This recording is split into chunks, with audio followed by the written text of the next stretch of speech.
माझ्या प्रिय देशबांधवांनो, नमस्कार. मन की बातच्या आणखी एका भागात तुमच्याशी संवाद साधताना आनंद होत आहे. मध्यंतरीच्या काळात निवडणुकीची धावपळ होती, पण तुमच्या पत्रांच्या आणि संदेशांच्या माध्यमातून आपण देशाच्या आणि देशबांधवांच्या कामगिरीबद्दल एकमेकांशी आपला आनंद वाटून घेतला आहे. यावेळी मन की बातची सुरुवात देशाच्या अशाच एका मोठ्या कामगिरीने करत आहोत. मित्रांनो, भारताने विज्ञानाला नेहमी देशाच्या प्रगतीच्या बरोबरीने पाहिलं आहे. याच विचाराने आपले वैज्ञानिक नागरी अणुऊर्जा कार्यक्रम पुढे नेत आहेत. त्यांच्या प्रयत्नांमुळे हा कार्यक्रम राष्ट्र उभारणीत महत्त्वपूर्ण योगदान देत आहे. यामुळे आपल्या औद्योगिक विकासाला, ऊर्जा क्षेत्राला, आरोग्य सेवा क्षेत्राला खूप फायदा झाला आहे. शेतीपासून ते आधुनिक नवोन्मेषकांना सुद्धा भारताच्या नागरी अणुऊर्जा कार्यक्रमामुळे खूप मदत मिळाली आहे. मित्रांनो, काही दिवसांपूर्वी आपल्या अणुऊर्जा संशोधकांनी आणखी एका मोठ्या कामगिरीने भारताचा गौरव वाढवला आहे.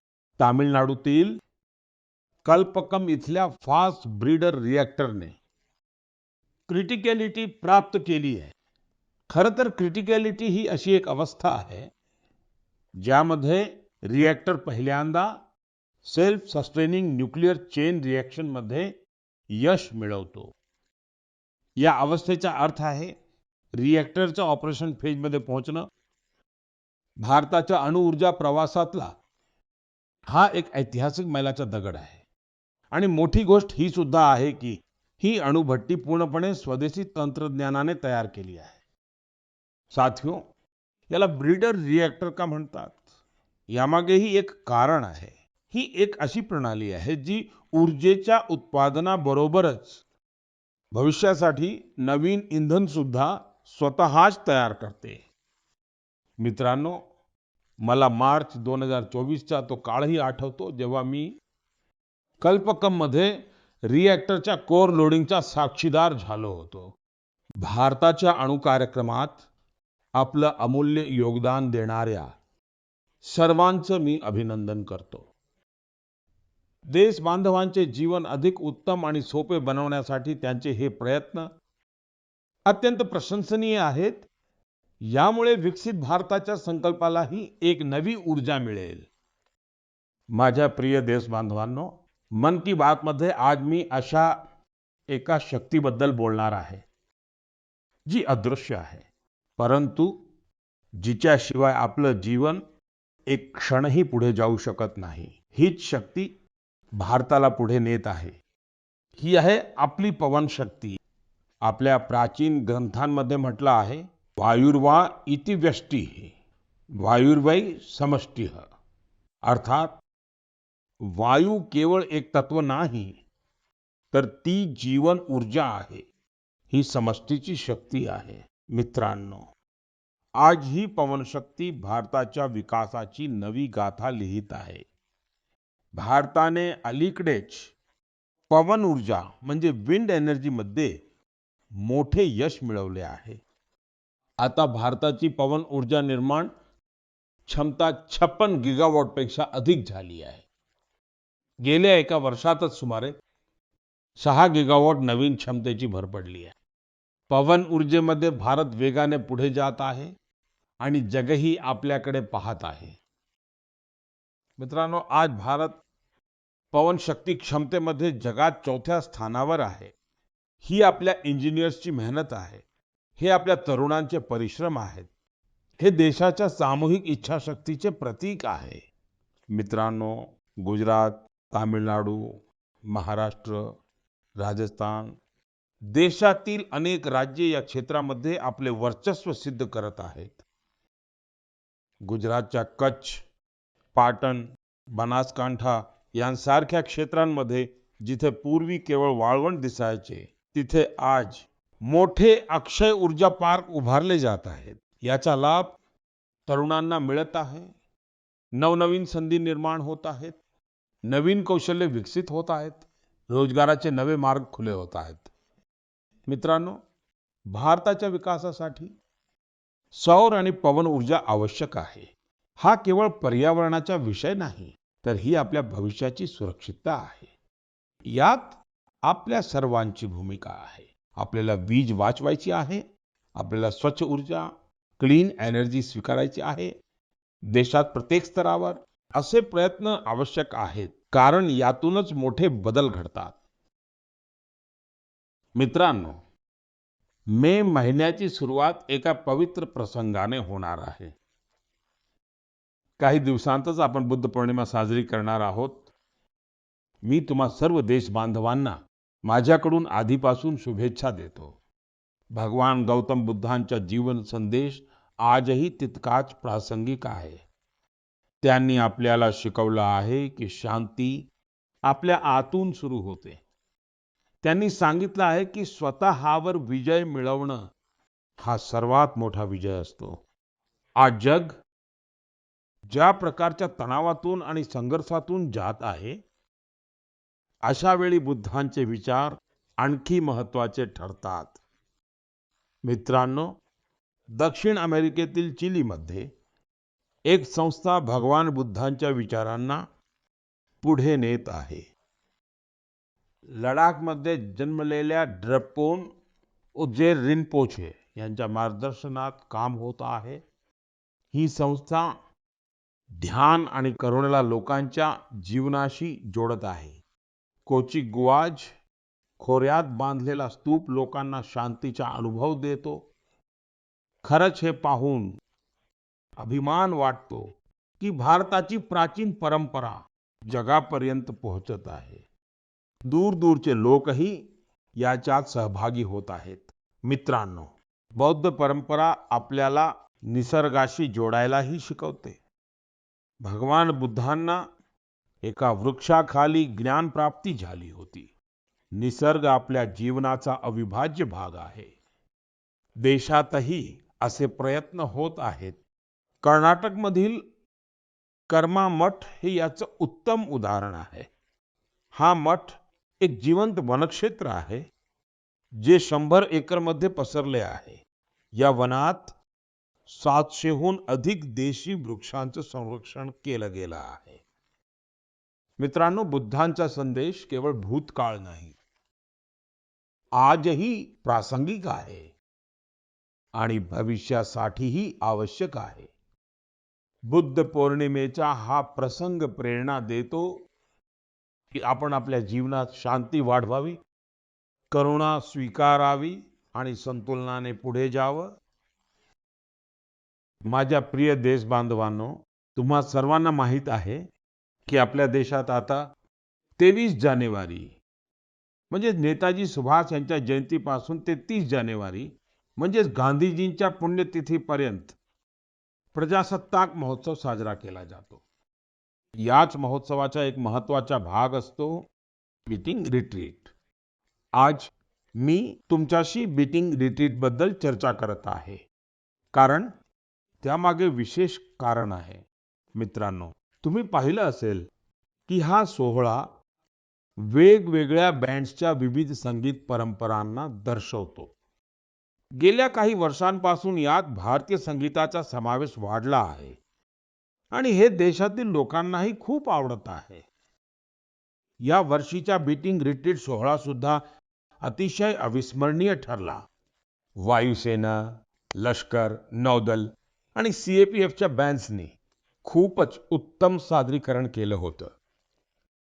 मित्रांनो, उत्कृष्ट संगीतासोबतच दमदार सादरीकरणांचा हा कार्यक्रम सर्वांचं लक्ष वेधून घेतो. वायुसेना बँडने सिंदूरचे सादरीकरण केलं. नौदल बँडने मत्स्य यंत्र रचना केली होती. तर लष्कर बँडच्या सादरीकरणात वंदे मातरमची 150 वर्षे आणि क्रिकेटमधल्या भारताच्या यशालाही दर्शवण्यात आलं. मित्रांनो, बीटिंग रिट्रीट संपल्यानंतर ही सगळी मेहनत, हे यश हळूहळू ओसरत होतं. पण आता याबाबत एक खूप उत्तम प्रयत्न केला आहे. बीटिंग रिट्रीटचं संगीत पहिल्यांदाच वेव्स OTT वरही उपलब्ध आहे. लवकरच हे इतर प्लॅटफॉर्म्सवरही उपलब्ध होईल. तुम्ही हे नक्की ऐका. तुम्हाला आपल्या सशस्त्र दलांचा आणि त्यांच्या परंपरांचा खूप अभिमान वाटेल. मित्रांनो, गेल्या काही वर्षांत देशाच्या वेगवेगळ्या भागांतून निसर्ग संवर्धनाच्या प्रेरणादायी कथा समोर आल्या आहेत. या कथा आपल्याला आशा देतात आणि अभिमानाने भरून टाकतात.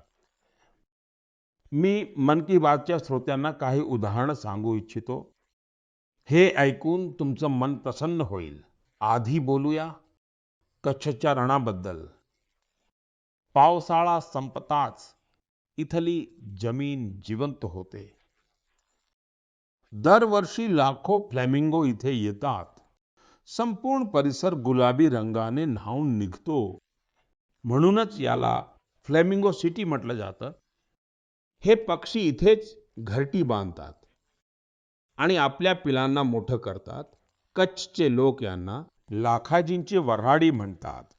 आता लाखाजींचे वऱ्हाडी कच्छमध्ये पर्यावरण संरक्षणाचे सुंदर प्रतीक झाले आहेत.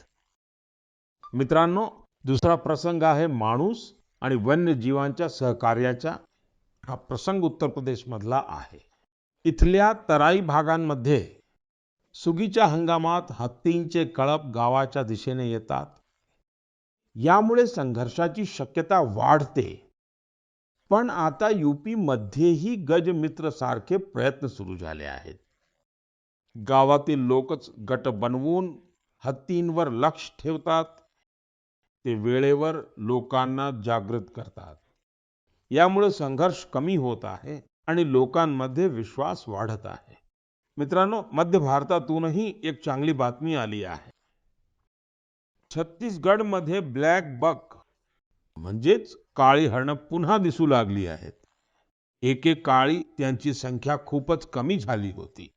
पण सातत्याने प्रयत्न झाले आणि संवर्धन वाढवण्यात आलं.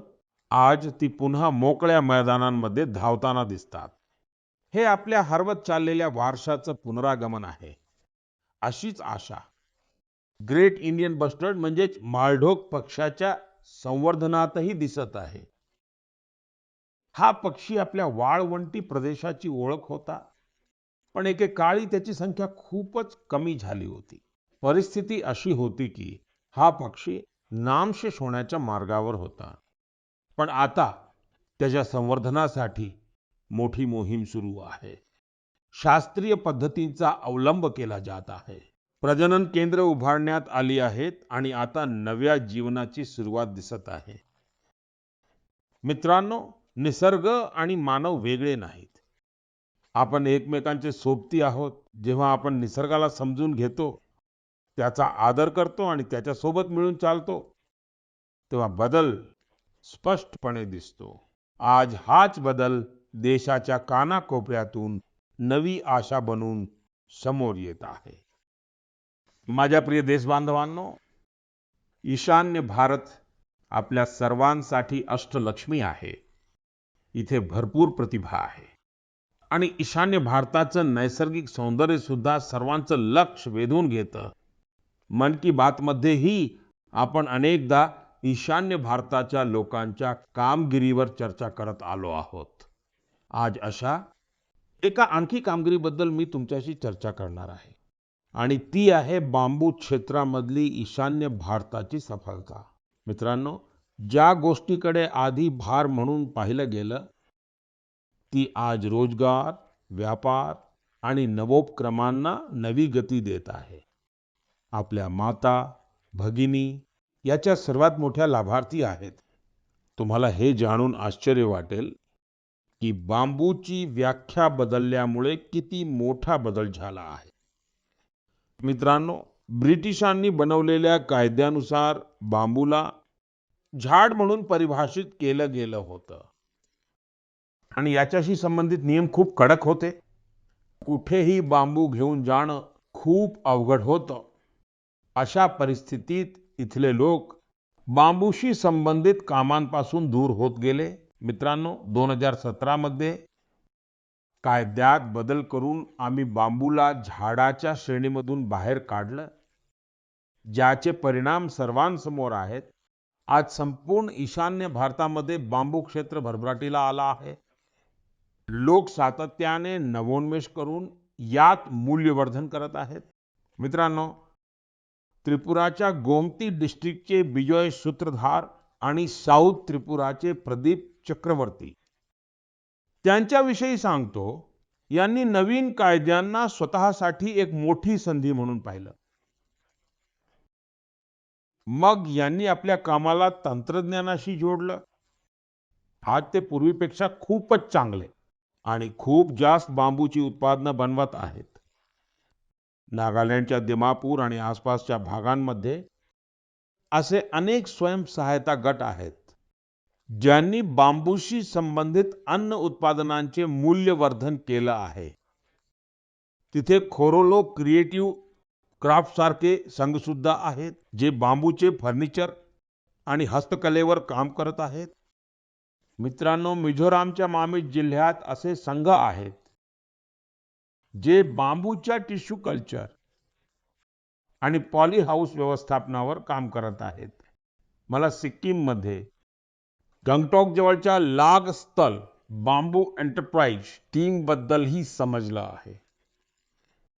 हे बांबूपासून हस्तकला, अगरबत्ती काड्या, फर्निचर आणि गृह सजावट वस्तू बनवतात. मित्रांनो, मी इथे केवळ काही उदाहरणं दिली आहेत. देशात बांबू क्षेत्राच्या यशाची ही यादी खूप मोठी आहे. मी तुम्हा सर्वांना आग्रह करतो की ईशान्य भारताचं कोणतं ना कोणतं बांबूचं उत्पादन नक्की खरेदी करा. तुम्ही हे भेट म्हणूनही देऊ शकता. या सहकार्यामुळे बांबू उत्पादनं तयार करण्यासाठी घाम गाळणाऱ्या लोकांचं मनोबल वाढेल. माझ्या प्रिय देशबांधवांनो, वेगाने बदलणाऱ्या या काळात तंत्रज्ञान आपल्या आयुष्याचा एक खूप मोठा भाग बनला आहे. आज आपण आपला भूतकाळ वर्तमानाशी जोडण्यातही तंत्रज्ञानाची कमाल पाहत आहोत. या दिशेने अलीकडेच एक असा विकास झाला आहे, ज्यामुळे शिक्षणाशी संबंधित लोक आणि इतिहासात रुची ठेवणारे खूप आनंदी झाले आहेत. मित्रांनो, काही दिवसांपूर्वीच भारताच्या राष्ट्रीय अभिलेखागाराने एका विशेष पोर्टलवर एक अनोखा डेटाबेस शेअर केला आहे. या संस्थेने 20 कोटींपेक्षाही जास्त अमूल्य दस्तऐवजांना डिजिटाइज करून सार्वजनिक केलं आहे. यापैकी काही तर खूपच रंजक आहेत. 7व्या शतकातील गिलगिट पांडुलिपी भूर्जपत्रावर लिहिलेली आहे. इथे तुम्हाला 8व्या शतकातील एक रोचक ग्रंथ श्री भुवालय सुद्धा पाहायला मिळेल. अंकांवर आधारित हा ग्रंथ एका ग्रीडच्या स्वरूपात आहे. राणी लक्ष्मीबाईंशी संबंधित काही महत्वाची पत्र सुद्धा तुम्ही इथे पाहू शकता. यातून 1857 मध्ये त्यांनी घेतलेल्या काही निर्णयांची माहिती मिळते. त्यातून त्यांच्या पराक्रमाचे दर्शन घडतं. हे लोक नेताजी सुभाष यांचे मोठे चाहते आहेत. त्यांच्यासाठी इथे नेताजीचे जीवन, आझाद हिंद फौज आणि त्यांच्या भाषणांशी संबंधित अनेक दस्तऐवज देखील आहेत. तुम्हाला पंडित मदन मोहन मालवीयजी यांच्याशी संबंधित अनेक दस्तऐवज सुद्धा मिळतील.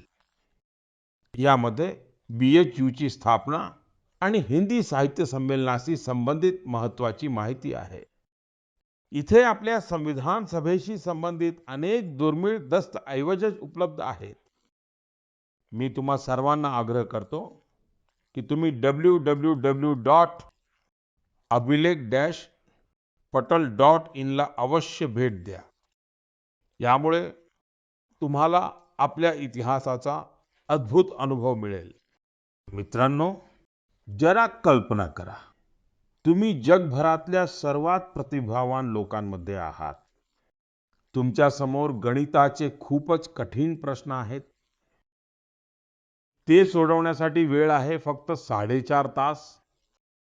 म्हणजे वेळ खूप कमी आहे आणि जागतिक स्पर्धा आहे, अतिशय चढाओढीची आहे. अशा स्थितीत घाबरून जाणं खूप स्वाभाविक आहे. पण याच परिस्थितीत आपल्या मुलींनी कमाल केली. या महिन्याच्या सुरुवातीला फ्रान्सच्या बोर्दोमध्ये युरोपियन गर्ल्स मॅथमॅटिकल ऑलिम्पियाडचं आयोजन करण्यात आलं होतं. गणितामध्ये विशेष आवड असणाऱ्या शालेय विद्यार्थिनीसाठी ही एक मोठी स्पर्धा होती.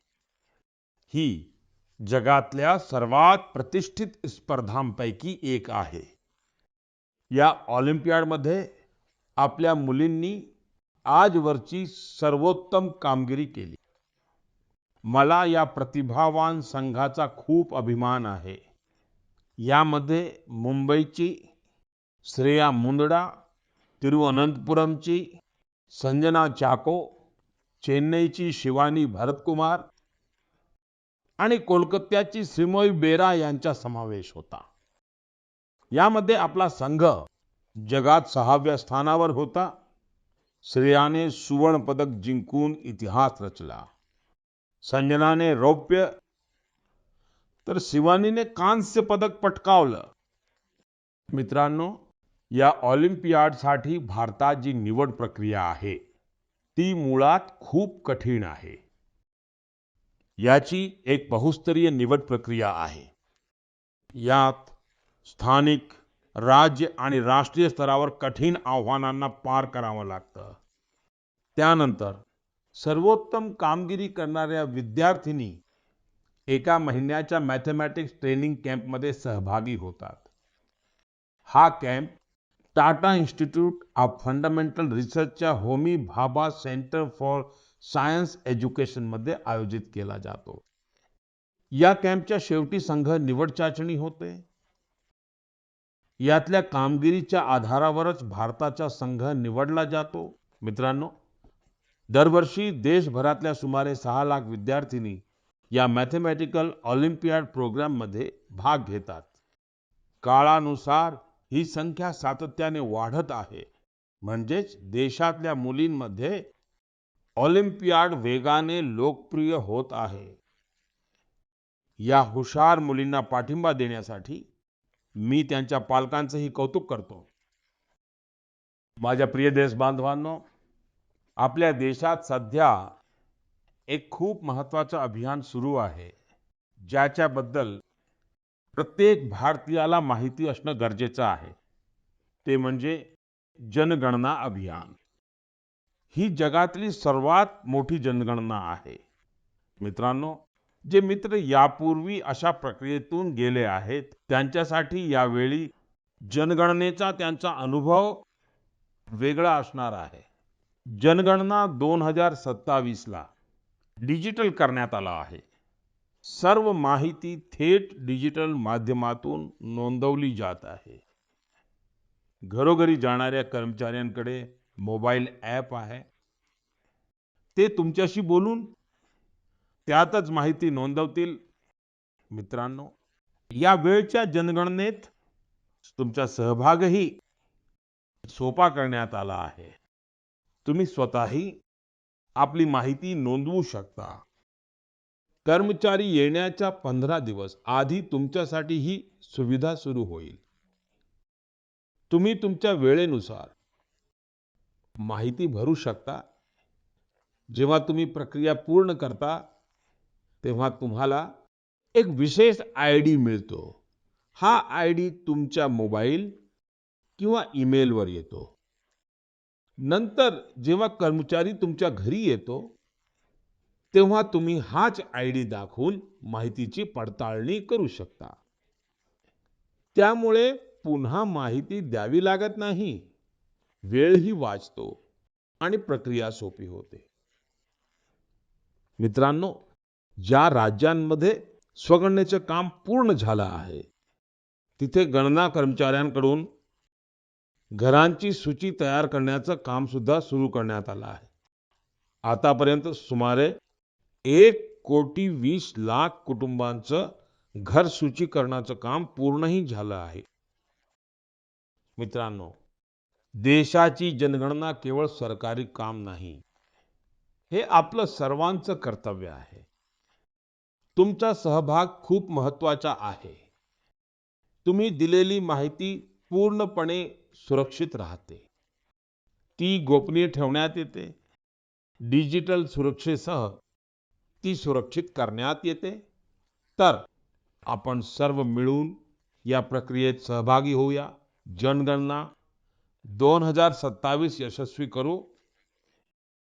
मित्रांनो, आपल्या देशात खाण्यापिण्याची परंपरा केवळ चवीपुरतीच मर्यादित राहिलेली नाही. याच परंपरेचा एक मनोरंजक भाग आहे भारतातील चीज. काही दिवसांपूर्वी मी ट्विटच्या माध्यमातून एक माहिती दिली होती. ब्राझीलमध्ये आयोजित एका आंतरराष्ट्रीय चीज स्पर्धेत भारतीय चीजच्या 2 ब्रँड्सना प्रतिष्ठेचे पुरस्कार मिळाले आहेत. या यशाची चर्चा सोशल मीडियावरही खूप झाली. अनेक लोकांनी मला सांगितलं की भारतात चीजमध्ये जी विविधता आहे त्यावरही बोललं गेलं पाहिजे. मित्रांनो, भारताच्या डेअरी क्षेत्रात खूप मोठा बदल होत आहे. या क्षेत्रात मूल्यवर्धनाद्वारे आपल्या पारंपरिक स्वादाला एक नवी ओळख दिली आहे. आज भारतीय चीज जगभरात आपलं स्थान निर्माण करत आहे. नाश्ता असो, दुपारचं किंवा रात्रीचं जेवण असो, जगभरातील लोकांच्या थाळीमध्ये भारताची चव पोहोचत आहे. जम्मू काश्मीरच्या कलारी चीजचे उदाहरण घ्या. याला काश्मीरचं मोज्जेरेला म्हटलं जातं. गुजर बकरवाल समुदायाचे लोक पिढ्यानपिढ्या हे बनवत आणि खात आले आहेत. तर सिक्कीम, अरुणाचल प्रदेश आणि लडाखमध्ये छुर्पी खूप प्रसिद्ध आहे. डोंगराळ भागाचा साधेपणा आणि कोमलता याच्या स्वादातही उतरते. या चीजचे वैशिष्ट्य हे आहे की ते याकच्या दुधापासून बनवलं जातं. मित्रांनो, महाराष्ट्र आणि गुजरातमध्ये टोपलीनू पनीर, ज्याला सुरती चीज असंही म्हटलं जातं, त्याचीही एक वेगळी ओळख आहे. मी इथे फक्त काही नावं घेतली आहेत, पण आपल्या देशात चवींचं हे जग खूप व्यापक आहे. आज या परंपरेला नवी ताकद मिळत आहे. अनेक भारतीय कंपन्या या क्षेत्रात गुंतवणूक करत आहेत. आधुनिक तंत्रज्ञान येत आहे, उत्तम पॅकेजिंग होत आहे आणि आपली उत्पादनं जागतिक दर्जासह पुढे जात आहेत. याचा परिणाम म्हणजे भारतीय चीज आता देशाच्या सीमा ओलांडून जगातल्या बाजारपेठा आणि रेस्टॉरंटपर्यंत पोहोचत आहे. आज आपण लोकल ते ग्लोबल असं म्हणतो. त्यात भारतीय चीजचं उदाहरण आपल्याला पुढची दिशा दाखवतं. मला विश्वास आहे, भारताची चव, भारताची परंपरा आणि भारताची गुणवत्ता जगातल्या लोकांना एक नवा अनुभव देईल आणि भारताशी एक नवं नातंही जोडेल. माझ्या प्रिय देशबांधवांनो, या महिन्यात देशाच्या अनेक भागांमध्ये नववर्षासह अनेक सण उत्सव साजरे करण्यात आले आहेत. काही दिवसांनी 9 मे रोजी पोचिशे बोईशाकच्या निमित्ताने आपण गुरुदेव टागोरांची जयंती साजरी करणार आहोत. गुरुदेव बहुआयामी व्यक्तिमत्वाचे धनी होते. ते एक महान लेखक आणि विचारवंत तर होतेच. त्यांनी अनेक प्रसिद्ध संस्थांनाही आकार दिला. गुरुदेव टागोर लोकांसाठी अशा उद्योगांचे पुरस्कर्ते होते, ज्यातून कायमस्वरूपी रोजगार मिळण्यासोबतच गावांचंही कल्याण होईल. त्यांच्या रवींद्र संगीताचा प्रभाव आजही जगभरात टिकून आहे. माझ्यासाठी शांतिनिकेतनच्या यात्रा या अविस्मरणीय राहिल्या आहेत. ही तीच संस्था आहे जिला त्यांनी पूर्ण समर्पण भावनेनं घडवलं आणि वाढवलं होतं. त्यांना पुन्हा एकदा माझी विनम्र श्रद्धांजली. मित्रांनो, मे महिना 1857च्या पहिल्या स्वातंत्र्य संग्रामाची आठवणही करून देतो. मी भारत मातेच्या सर्व वीर सुपुत्रांना नमन करतो, ज्यांनी लोकांमध्ये देशभक्तीची भावना जागृत केली होती. हा काळ शाळकरी मुलांच्या सुट्ट्यांचाही असतो. माझा आग्रह आहे की त्यांनी आपल्या सुट्ट्यांचा भरपूर आनंद घ्यावा आणि काहीतरी नवीन शिकायचा प्रयत्न करावा. उन्हाळ्याच्या या दिवसांत आपण सर्वांनी आपल्या आरोग्याचीही पूर्ण काळजी घ्यावी. पुढच्या महिन्यात पुन्हा भेटूया काही नवीन विषयांसोबत, देशबांधवांच्या काही नवीन कामगिरीसोबत. खूप खूप धन्यवाद. नमस्कार.